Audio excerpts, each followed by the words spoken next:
వెన్నుపోటుకు 2 ఏళ్ళు జగన్మోహన్ రెడ్డి గారు పిలుపు మేరకు మన బనగానపల్లి నియోజకవర్గంలో కూడా వెన్నుపోటుకు 2 ఏళ్ళు భారీ ర్యాలీ చేయాలని చెప్పి జగన్మోహన్ రెడ్డి గారు ఇచ్చిన పిలుపు మేరకు ఈరోజు మన నాయకులు, కార్యకర్తలు, అభిమానులు, వైఎస్ఆర్ పార్టీ కుటుంబ సభ్యులు అందరూ కూడా కలిసి వచ్చి ఈ ర్యాలీలో పాల్గొనడం జరిగింది. మరి 2 సంవత్సరాల కాలంలో ఎన్ని ఇబ్బందులు పడ్డాం, ఎన్ని కష్టాలు పడ్డాం, ఎన్ని కేసులు ఎదుర్కొన్నాం. ఈరోజు ఈ 2 సంవత్సరాల వెన్నుపోటులో ఎంతమంది ప్రజలు ఇబ్బంది పడతా ఉన్నారు, ఎంతమంది కార్యకర్తలు ఇబ్బందులు పడుతున్నారు అనే విషయం మీకు అందరికీ కూడా తెలుసు. మరి ఈ 2 సంవత్సరాల కాలంలో చంద్రబాబు నాయుడు ఇచ్చిన హామీలేమి, చంద్రబాబు నాయుడు మాటలు కోటలు దాటే విధంగా ఉన్నాయి. కానీ ఆయన వాకిలి కూడా ఆయన ఇచ్చిన హామీ ఒకటి కూడా దాటిన పరిస్థితి కనబడడం లే. ఏ ఒక్కటి కూడా ఇచ్చిన హామీల్లో అమలు చేయకపోగా మళ్ళీ మోసం చేసి డైవర్షన్ పాలిటిక్స్ చేసి ఏదో విధంగా ప్రజలు ఎవరు కూడా ప్రశ్నించకుండా ఎవరే కానీ ఇచ్చిన హామీలు ఏమైపోయినాయి, ఎక్కడ ఇస్తా ఉన్నారు, ఎవరైనా కూడా సోషల్ మీడియాలో పోస్టులు పెట్టినా వాళ్ళ మీద కేసులు పెట్టడం, వాళ్ళని ఇబ్బందులు పెట్టడం. 1 కేసు కాదు, 2 కేసులు కాదు, రాష్ట్రం అంతటా కూడా కేసులు పెట్టే కార్యక్రమం చేయడం జరుగుతూ ఉంది. ఈరోజు జగన్మోహన్ రెడ్డి గారి కుటుంబం గురించి ఏ విధంగా మాట్లాడుతూ ఉన్నారో మీరు చూస్తూ ఉన్నారు.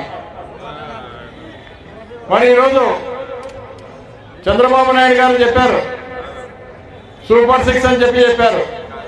సూపర్ ఫ్లాప్ అయిపోయింది. అన్నీ ఇచ్చేసినానని చెప్తారు, కానీ ఇచ్చింది ఏదీ లేదు. దాదాపు ఈ యొక్క 2 సంవత్సరాల కాలంలో దాదాపు 3,64,000 కోట్లు అప్పులు తీసుకొచ్చినారు. మరి ఎక్కడయ్యా డబ్బు అంటే అమరావతిలో పోసినానని చెప్తా ఉన్నాడు. అమరావతిలో నీళ్లు ఎత్తేదానికి పోసినానని చెప్తా ఉన్నాడు.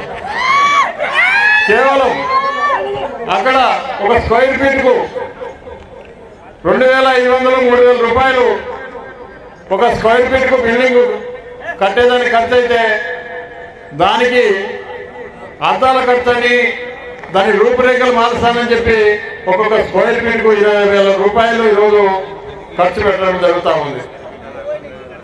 మన డబ్బంతా కూడా మన యొక్క శ్రమను దోపిడీ చేసుకొని ఈరోజు అమరావతిలో ఖర్చు పెడుతున్నారు తప్ప కేవలం అది కూడా దోపిడీ చేసేదానికి.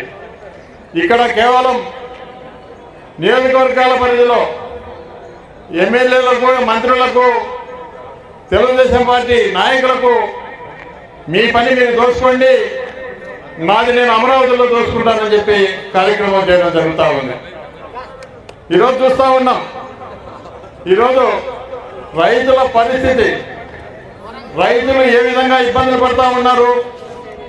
మళ్ళీ మూలిగే నక్కపై తాటికాయ పడినట్టు Andhra Pradesh agriculture information management system 2.0 కొత్తగా తీసుకురావడం జరిగింది. ఇప్పటికైనా అర్థమవుతుందని నేను చెప్పినది. ఇప్పుడు ఈ 2 రోజుల క్రితమే జీవో ఇచ్చినారు.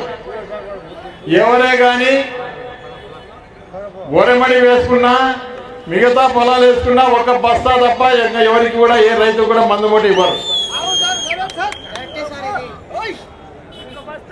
1 బస్తా. చంద్రబాబు నాయుడు చెప్తా ఉన్నారు యూరియా వేస్తే క్యాన్సర్ వస్తుందని చెప్పి. మీరు 3,64,000 కోట్లు తీసుకొని ఈ అమరావతిలో పోసి మీరు దోపిడీ చేస్తా ఉన్నారే. మరి యూరియా వేస్తే రైతులకు క్యాన్సర్ వస్తే మరి నీకు ఎన్ని రోగాలు రావాలో చెప్పండి అని నేను అడుగుతా ఉన్నా. 3,64,000 కోట్లు నువ్వు దోపిడీ చేస్తా ఉన్నావే, మరి నీకు ఎన్ని రోగాలు రావాలా, ఎన్ని క్యాన్సర్లు రావాలా, మీ ఎమ్మెల్యేలకు కానీ ఎంపీలకు కానీ ఎన్ని రోగాలు రావాలా, దానికి సమాధానం చెప్పాలని చెప్పి నేను అడుగుతా ఉన్నా. కేవలం యూరియా బస్తా వేస్తేనే క్యాన్సర్ వస్తుందని చెప్పి చెప్తా ఉన్నారు. ఈరోజు ఆఖరకు రైతులు పండించిన పంటకు గిట్టుబాటు ధర లేదు. ఈరోజు రైతులు అయ్యా మా పట్టు మేము బతుకుతాం, మా డబ్బులు మేము చెల్లిస్తాం, మాకు అంగళ్ళల్లో యూరియా కానీ డిఏపి కానీ 28 కానీ 3,10 కానీ ఏదైనా అవైలబుల్గా ఎరువులు పెట్టండి అంటే పెట్టరు. పోయిన సంవత్సరం చూసాం, ఏ నాయకుడు కానీ ఏ కార్యకర్త కానీ తెలుగుదేశం వాళ్లకు, తెలుగుదేశం పార్టీ కార్యకర్తలు రైతులు అన్నట్టుగా వాళ్ళ కుటుంబాల వాళ్ళకే, వాళ్ళకు సంబంధించిన పార్టీ వాళ్ళకి మాత్రమే రైతులని, మిగతా వాళ్ళు రైతులు కాదని, మరి వాళ్ళకు మాత్రమే ట్రాక్టర్ల నిండా లారీల నిండా యూరియా ఎత్తి పంపించడం జరిగింది. మరి వాళ్ళు ఒక్కొక్కరు 4-5 బస్తాలు యూరియా చేస్తే వాళ్ళకి క్యాన్సర్ రాదు. వైఎస్ఆర్సీపీ వాళ్ళు మరి ఈ యొక్క యూరియా చేస్తేనే క్యాన్సర్ వస్తుందని చెప్పి చెప్తా ఉన్నారు. ఈరోజు చెప్తా ఉన్నాను, ఈరోజు రైతులకు ఒక గొడ్డలు పెట్టి లాంటిది. ఎందుకంటే ఈ యొక్క ఏపీఏఎంఎస్ 2.0 వల్ల రైతులు కూడా ఎవరు కూడా బతికే పరిస్థితి లేదు. ఇప్పటికే రైతులు అన్ని రకాల ఎరువులు కూడా పెంచడం జరిగింది. యూరియా పెంచడం జరిగింది, 28 పెంచడం జరిగింది, ఇప్పటికే 3,10 పెంచడం జరిగింది, 20 రేటు పెంచడం జరిగింది. ఈ విధంగా పెంచుకుంటూ పోతే రైతులు ఏ విధంగా బాగుపడతారు? పైగా మన పండించిన పంట ఏదైతే మొక్కజొన్న ఉందో ఆ మొక్కజొన్నకు మీరు చూశారు 1,400, 1,500 పండితే ఇప్పుడు అంతా అమ్మేసిన తర్వాత 2,400 అని చెప్పి చెప్తా ఉన్నారు. కానీ మరి ఈరోజు అదే విధంగా వరి, జొన్నలు ఎవరు కూడా కొనే పరిస్థితి లేదు. మరి ఈనాడు రైతులు ఏ విధంగా బతకాలి? ఈ ప్రభుత్వం వచ్చిన తర్వాత మొదటి నుంచి కూడా చెప్తా ఉన్నాం, అయ్యా తెలుగుదేశం పార్టీ ఓటేయద్దు, జగన్మోహన్ రెడ్డి గారికి ఓటేస్తేనే రైతులకు న్యాయం జరుగుతుందని చెప్పి చెప్పాం. అయినా కూడా చాలామంది చంద్రబాబు నాయుడు గారు ఇచ్చిన మోసాలకు, వారు ఇచ్చిన ఉచిత హామీలకు ఆశపడి ఓటేసినారు. ఈరోజు ప్రజలందరూ కూడా అనుభవిస్తూ ఉన్నారు. అన్నమో రామచంద్ర అయినా ఎక్కడ తెచ్చుకున్నామా ఈ దరిద్రపు గవర్నమెంట్ను, ఈ దుర్మార్గులను ఎక్కడ తెచ్చుకున్నామని చెప్పి ప్రజలు ఆలోచన చేసే పరిస్థితి వస్తూ ఉంది. ఏదేమైనప్పటికీ కూడా ఏ వర్గాలను కూడా వదిలిపెట్టడం కూడా ఆఖరకు మన నిరుద్యోగ యువత ఉన్నారు. ఎన్నో ఆశలతో మరి ఎన్నో ఆకాంక్షలతో ఉద్యోగాల కోసం లక్షలాది మంది ఎగ్జామ్ రాస్తే డిఎస్సి దాంట్లో కూడా డబ్బులు కొట్టే ఏర్పాటు చేసుకున్నారు. స్పోర్ట్స్ కోటా అని చెప్పి తీసుకున్నారు. స్పోర్ట్స్ కోటాలో ఒక్కొక్క పోస్టుకు 15 నుంచి 20 లక్షల వరకు కూడా అమ్ముకునే కార్యక్రమం చేసినారు. ఎప్పుడైనా కూడా డిఎస్ అంటే ఎంతో పారదర్శకంగా, ఎప్పుడు లేని విధంగా ఏదైనా కూడా మన డిఎస్సి రాసినామంటే ఖచ్చితంగా నోటీస్ బోర్డులో కీ రిలీజ్ చేసి మీకు ఎన్ని మార్కులు వచ్చినాయని ఎక్కడ కూడా పారదర్శకంగా గతంలో ఉండే పరిస్థితి. కానీ ఈరోజు ఈ లోకేష్ బాబు విద్యామంత్రిగా వచ్చిన తర్వాత ప్రతి దాంట్లో కూడా కమర్షియల్గా ఆలోచన చేస్తూ ప్రతిదానికి ఏమిస్తావు, నాకు ఇంత నీకెంత అని చెప్పి అనే పరిస్థితులు వస్తూ ఉన్నాయి. ఈరోజు నిరుద్యోగ యువత జీవితాలతో కూడా చెలగాటమాడే పరిస్థితి వస్తూ ఉంది. అదేవిధంగా ఈరోజు అమరావతిలో దాదాపు 3,65,000 కోట్ల రూపాయలు తీసుకొని వచ్చి మరి ఈరోజు మీరు ఇచ్చిన హామీలు ఏదైతే ఉన్నాయో మీరు సూపర్ 6 అని చెప్పినారు. ఆడబిడ్డ నిధి అన్నారు. 18 సంవత్సరాల నుంచి 50 సంవత్సరాల వరకు కూడా ఏ ఒక్కరికి కూడా ఇంతవరకు 18 సంవత్సరాల నుంచి 50 సంవత్సరాల వరకు కూడా ఎవరికి కూడా 1500 రూపాయలు ఇంతవరకు పెన్షన్ ఇచ్చిన పరిస్థితి లేదు. నిరుద్యోగ భృతి అని చెప్పినారు. ప్రతి ఒక్కరికి కూడా 3000 రూపాయలు లేదంటే 20 లక్షల ఉద్యోగాలు ఇస్తామన్నారు. అది లేదు. అదేవిధంగా బీసీ ఎస్సీ ఎస్టీ మైనార్టీ వర్గాలకు సంబంధించి పెన్షన్ ఇస్తామన్నారు. 50 సంవత్సరాలకే పెన్షన్ ఇస్తామన్నారు. ఏ ఒక్కరికి కూడా ఇచ్చిన పరిస్థితి లేదు. అదేవిధంగా తల్లికి వందనం అని చెప్పినారు. తల్లికి పంగనామాలు పెడతా ఉన్నారు. 9 కేవలం 13,000 ఇస్తామని అది కూడా కొంతమందికి 8,000 9,000 ఇచ్చే కార్యక్రమం చేయడం జరుగుతూ ఉంది. ఫ్రీ బస్ అన్నారు. ఆడవాళ్లకు మగవాళ్లకు కొట్లాట పెట్టినారు. బస్సులు లేవు చూసేదానికి ఫ్రీ బస్సు, కానీ అక్కడ బస్సులు లేని ఫ్రీ బస్సు నడుస్తూ ఉంది. అదేవిధంగా దీపం అని చెప్పినారు. దీపం పథకం అన్నారు. ఒక్క సిలిండర్ ఇచ్చి చేతులు దులుపుకున్నారు. అన్నదాతలు సుఖీభవ అన్నారు. ఈరోజు అన్నదాతకి ఎక్కడ న్యాయం జరుగుతుందో ఒకసారి ఆలోచన చేయండి. ఈ విధంగా ఏ ఒక్కటి కూడా ఇచ్చిన హామీలు అమలు చేయకుండా ప్రజలను మోసం చేసి మభ్యపెట్టి ఈరోజు ఈ యొక్క తెలుగుదేశం పార్టీ నాయకులకు కార్యకర్తలకు దోచుకునేదానికి అవకాశాలు కల్పిస్తూ మీరు ఏమైనా దోచుకోండి, ఏమైనా చేయండి, ఎవరైనా మాట్లాడితే కేసులు పెట్టమని చెప్పే కార్యక్రమం చేయడం జరుగుతూ ఉంది. అదేవిధంగా ఈ మధ్య ఇప్పుడే మన అబ్దుల్ ఫైజ్ గారు చెప్పినారు. అబ్దుల్ ఫైజ్ ఒక పాట రూపంలో ఆయన యొక్క నిరసన, ఆయన యొక్క బాధను కూడా వ్యక్తం చేయడం జరిగింది. గత సంవత్సరం అబ్దుల్ ఫైజ్ కుటుంబంలో ఒక పెళ్లి జరిగింది. ఆ పెళ్లిలో డ్రోన్ కెమెరా కూడా ఆ బీసీ జనార్దన్ రెడ్డి టీవీ మీదకి రాలేదు. ఆ డ్రోన్ కెమెరా తీసే వాళ్ళు కూడా తెలుగుదేశం పార్టీ వాళ్ళే. మరి అబ్దుల్ ఫైజ్ డ్రోన్ కెమెరా ఎగిరిందని చెప్పి ఆ ఇంట్లో మహిళలు పెళ్లికి వచ్చిన వాళ్ళు, బంధువులు అందరూ చూస్తుండగానే ఆ ఇంట్లోకి దొరబడి ఆ యొక్క కెమెరాలు నిలబట్టి ఆ ఇంట్లో మహిళలు భయభ్రాంతులయ్యే విధంగా గురి చేసి మళ్ళీ తిరిగి దౌర్జన్యం చేసింది కాక మళ్ళీ ఫైజ్ కొడుకును వాళ్ళ కుటుంబ సభ్యులను మళ్ళీ కేసులు పెట్టడం, 16 రోజులు సబ్ జైల్లో ఉండొచ్చాడు. అదేవిధంగా ఇక్కడ ఉన్న జాహీద్ గారు ఆ మార్కెట్ దాంట్లోనే లేడు. ఆయన ఫోటోలు ఎక్కడా లేవు. అయినప్పటికీ కూడా 5 కోట్ల నమోదు చేసుకుంటాడు. ఆయన దాదాపు 15-16 రోజులు ఆయన జైల్లో పెట్టారు. మరి అదేవిధంగా చాలా మంది కార్యకర్తలను చిన్న కేసులు పెట్టడం, జైలుకు పంపడం జరుగుతూ ఉంది. నేను ఒకటే చెప్తా ఉన్నాను, మీరు ఎన్ని కేసులు పెట్టినా, ఎన్నిసార్లు జైలుకు పోయినా కూడా స్వాతంత్ర్యం కోసం ఆనాడు మహాత్మా గాంధీ ఏదైతే జైలుకు పోయి వచ్చాడో ఖచ్చితంగా ఈరోజు మన జగన్మోహన్ రెడ్డి గారి కోసం ఖచ్చితంగా ఎన్నిసార్లు అయినా జైలుకు పోయి వస్తాం.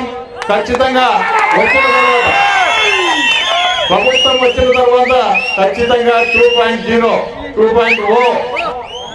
ఎట్లా ఉంటుంది, ఏ విధంగా ఉంటుంది, మరి ఎక్కడ చూసినా కూడా మీరు తిరిగే పరిస్థితి ఉండదు. గతంలో జగన్మోహన్ రెడ్డి గారు అన్ని వర్గాల వారికి, అన్ని కులాల వారికి న్యాయం చేసినాడు, మంచి చేయాలని చూసినాడు, మంచిగా ఉన్నాడు. అయినప్పటికీ అది గిట్టుబాటు కావడంలా. మరి దేవుడికైనా కూడా జరిపేకూడదని ఖచ్చితంగా జగన్మోహన్ రెడ్డి గారు కూడా చెప్పారు. ఖచ్చితంగా మీకు కార్యకర్తలకు హామీ ఇస్తా ఉన్నారు. మన మీటింగ్లో కూడా చెప్పడం జరిగింది, ఎవరు కూడా భయపడాల్సిన పని లేదు. ఈరోజు మిమ్మల్ని ఎవరైతే ఇబ్బంది పెట్టినారో, ఎవరైతే కష్టపెట్టినారో, ఇక ముందు మనం గవర్నమెంట్ వచ్చిన తర్వాత మనం ప్రజల వరకు న్యాయం చేస్తాం. ప్రజల కష్టాల్లో కష్ట సుఖాల్లో మనం పాల్పంచుకుంటాం. మిమ్మల్ని ఇబ్బంది పెట్టిన వాళ్ళని మాత్రం ఎక్కడ ఉన్నా కూడా తల్లిదండ్రులు కొడతాం. ఎక్కడ ఉన్నా కూడా ఇబ్బంది పెట్టిన వాళ్ళను ఏ ఒక్కరిని కూడా వదిలిపెట్టమని చెప్తా ఉన్నారు. అదేవిధంగా జగన్మోహన్ రెడ్డి గారు ఒకటే చెప్తా ఉన్నారు, ఈరోజు జగన్మోహన్ రెడ్డి గారి కుటుంబం మీద, జగన్మోహన్ రెడ్డి గారి తండ్రి గారు రాజశేఖర రెడ్డి గారి మీద గొడ్డలి పార్టీ అని చెప్తా ఉన్నారు. ఎక్కడయ్యా గొడ్డల పార్టీ? వంగవీటి రంగం చంపింది ఎవరు? దాదాపు 82లో తెలుగుదేశం పార్టీ మీరు పార్టీ పెట్టినారు. మరి 82 నుంచి దాదాపు ఈ రోజు వరకు దాదాపు 44 సంవత్సరాలైంది మీరు పార్టీ పెట్టి. మీరు పార్టీలో మీ గొడ్డళ్ళకి ఎంతమంది ఆనాడు కాంగ్రెస్ పార్టీ, ఈనాడు వైఎస్ఆర్ పార్టీ ఎంతమంది బలైపోయినారు? నా దగ్గర సాక్ష్యాధారాలతో ఉన్నాయి. మీ యొక్క గొడ్డలికి 82 నుంచి 2026 వరకు కూడా ఎంతోమంది మీ యొక్క తెలుగుదేశం పార్టీ బాంబులకు, తెలుగుదేశం పార్టీ గొడ్డళ్లకు, తెలుగుదేశం పార్టీ కత్తులకు ఎంతమంది బలైనారు? వాటి గురించి మాట్లాడండి, ఒక డిబేట్ పెట్టండి. మేము సిద్ధంగా ఉన్నాం. మా దగ్గర ఆధారాలతో సహా మేము వచ్చేదానికి సిద్ధంగా ఉన్నాం. ఈరోజు చంద్రబాబు నాయుడు గారు ఆయన దాదాపు 30 సంవత్సరాల క్రితమే ముఖ్యమంత్రి అయినాడు. ఆయన సొంత మామకు వెన్నుపోటు వచ్చి ముఖ్యమంత్రి అయిన తర్వాత రాజశేఖర రెడ్డి గారు తండ్రిని చంపితే ఆ తండ్రిని చంపిన కత్తులతో తెలుగుదేశం పార్టీలో కడగడం జరిగింది. ఆ చంపిన కత్తులు తెలుగుదేశం పార్టీ ఆనాడు హైదరాబాద్ లో ఉన్న ఆఫీసులో కడిగిన విషయం వాస్తవం కాదా అని చెప్పి నేను అడుగుతా ఉన్నా. ఎందుకంటే మాట మాట్లాడితే గొడ్డలి పార్టీ అని చెప్పి. మరి ఆనాడు రాజశేఖర రెడ్డి గారి తండ్రి రాజారెడ్డి గారిని చంపితే కూడా వాళ్లకు కోర్టు ద్వారా శిక్ష విధించినా తప్ప ఏనాడు కూడా రాజశేఖర రెడ్డి కానీ రాజశేఖర రెడ్డి కుమారుడు జగన్మోహన్ రెడ్డి గారు కానీ ఏనాడు కూడా తండ్రిని చంపినారు, మేము కూడా ప్రతీకారం తీర్చుకోవాలా, మరి తండ్రిని చంపిన వాళ్ళను కోర్టు ద్వారా శిక్షించాలని చెప్పి ఆలోచన చేసినా తప్ప ఏనాడు కూడా వాళ్ళ యొక్క బాంబులను కానీ వాళ్ళ కత్తులు కానీ ఏ రాజు కూడా పదులు పెట్టలేదు. ఆ ఆలోచన కూడా లేదు. కేవలం మనం రాజకీయాల్లో ఉన్నాం, రాజకీయాల వరకే అని చెప్పి ఆలోచన చేసిన కుటుంబం జగన్మోహన్ రెడ్డి గారి కుటుంబం. ఈరోజు పొద్దున్న లేచిన నుంచి మీరు ఇచ్చిన హామీల గురించి ఎవరైనా ప్రజలు ప్రశ్నిస్తే డైవర్షన్ పాలిటిక్స్ చేస్తా ఉన్నారు. ఏదైనా అడిగితే గొడ్డల పార్టీ. పొద్దున్న లేసే మీ గొడ్డళ్లకు ప్రజలందరూ బలవుతా ఉన్నారు. వైఎస్ఆర్ పార్టీ నాయకులు కార్యకర్తలు బలవుతా ఉన్నారు. మరి దీన్ని చూడకుండా పొద్దున్న లేచిన నుంచి ఏ మీటింగ్ లో కూడా గొడ్డల పార్టీ గొడ్డల పార్టీ. నా బొంగులో పార్టీ రీజన్ ఎప్పుడు పొద్దున్న లేచిన అంటే గొడ్డలి. అసలు మీరు పార్టీ అయినా పార్టీ విధానమైనా ఎవరైనా కూడా మన మహానాడు జరిగితే పార్టీ గురించి, పార్టీ చేసే కార్యక్రమాల గురించి, ఏదైనా కూడా చేయబోయే కార్యక్రమాల గురించి, పార్టీ సంస్థాగత పరంగా ఏ విధంగా డెవలప్ చేసుకోవాలని చెప్పి ఎవరైనా కూడా పార్టీ మీటింగుల్లో కానీ ఏదైనా చెప్తారు. పొద్దున లేచిన నుంచి 11 సీట్లు ఇంకా 11 సీట్లోనికి మీరెందుకు భయపడతా ఉన్నారు? ఇంకా 11 సీట్లు వదిలిపెట్టచ్చు కదా, దాన్ని వదిలిపెట్టరు. పొద్దున్న లేచిన నుంచి ఆ యొక్క పై నెల 27, 28 తేదీల్లో ఈ యొక్క మహానాడు జరిగింది. ఆ మహానాడులో 11 సీట్లు అని చెప్పి చెప్తారు. మరి అదే విధంగా జగన్నామస్మరణ తప్ప ఏది చేయలేదురా. వచ్చిన ప్రతి మాట్లాడిన ప్రతి వ్యక్తి కూడా జగన్ గురించే మాట్లాడడం. ఏదైనా కూడా అవును ఈరోజు అప్పులు, ఈ యొక్క రాష్ట్రం అప్పుల్లో ఉంది, దీన్ని ఏ విధంగా ముందుకు తీసుకోవాలి అని చెప్పి ఆలోచన లేదు.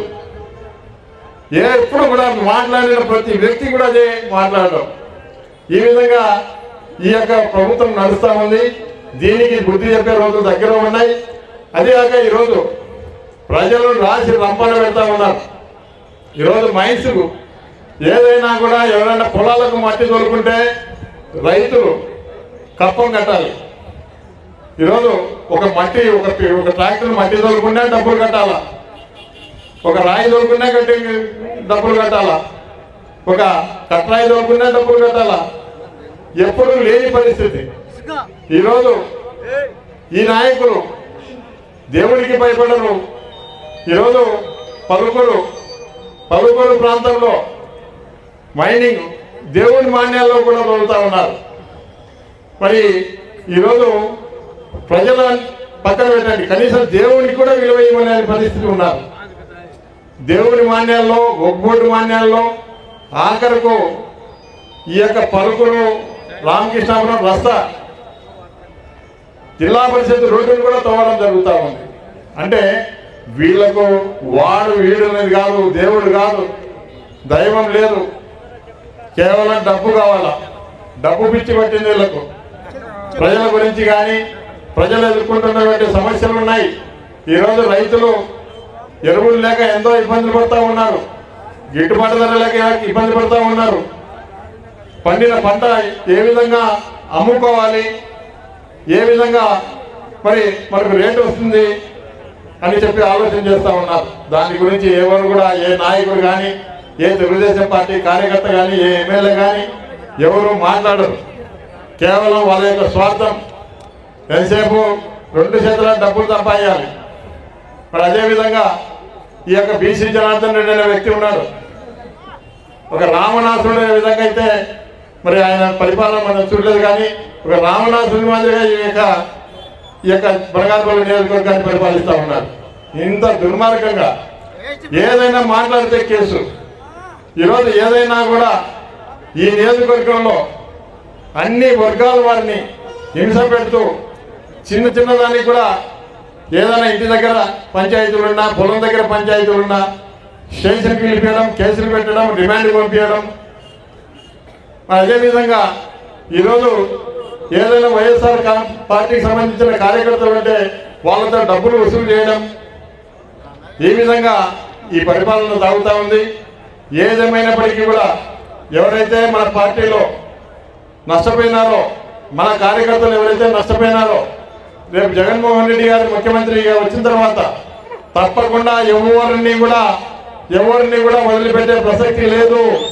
మీరు ఖచ్చితంగా వడ్డీతో సహా జగన్మోహన్ రెడ్డి గారు చెప్పారు, మీరన్నీ కూడా మీ యొక్క డిజిటల్ బుక్లో ఎంట్రీ చేసి పెట్టండి. మన ప్రభుత్వం వచ్చిన తర్వాత ఖచ్చితంగా ఎవరిని కూడా వదిలిపెట్టాం. మీరు వదిలిపెట్టినా కూడా మీరు మర్చిపోయిన డిజిటల్ బుక్ మర్చిపోదని చెప్పి చెప్తా ఉన్నారు. కాబట్టి మన నాయకులు, కార్యకర్తలు అందరూ కూడా ఖచ్చితంగా ఏదైనా కూడా ఒకవేళ మీకు డిజిటల్ బుక్లో ఎక్కకుండా కూడా ఎక్కించండి. ఖచ్చితంగా దీనికి ఖచ్చితంగా ప్రతీకారం అంటూ ఖచ్చితంగా ఉంటుంది. అదేవిధంగా ఈరోజు ఎక్కడికి వెళ్ళినా కూడా జగన్మోహన్ రెడ్డి గారు ఒక పిలుపిచ్చినారు అంటే ఈరోజు వేలాదిగా తరలి వస్తూ ఉన్నారు. ఈరోజు మన ఉదాహరణకు మన బనగానపల్లిలో ఈ మధ్య ఎక్కువగా ప్రోగ్రామ్స్ చేయడం జరిగింది. ఏ ప్రోగ్రామ్స్ చేసినా కూడా వేలాదిగా ప్రజలు తరలి వస్తూ ఈరోజు ఈ యొక్క తెలుగుదేశం పార్టీ పునాదులు కదిలే విధంగా కేకలు వేస్తూ ఈరోజు ప్రజలందరూ కూడా స్వచ్ఛందంగా, ఎందుకంటే గతంలో చూసినాం, ఎప్పుడూ లేదు, మేము కూడా ఎన్నో సంవత్సరాలుగా రాజకీయాల్లో ఉన్నాం, కానీ ఇటువంటి దుర్మార్గమైన ప్రభుత్వం గతంలో ఎప్పుడు కూడా చూడలేదు. ఏదో 5 సంవత్సరాలకు ఒకరు 5 సంవత్సరాలకు ఒకరు గెలిచేవాళ్ళు, కేవలం రాజకీయాల వరకే పరిమితమై ఉండేది. కానీ ఈరోజు ఈ రాజకీయాలు ఆర్థికంగా ఇబ్బంది పెట్టే విధంగా, ఆర్థికంగా సర్వనాశనం చేసే విధంగా, మనుషులు ఆత్మహత్యలు చేసుకునే విధంగా ఈరోజు ఈ ప్రభుత్వం వచ్చిన తర్వాత చేస్తూ ఉంది.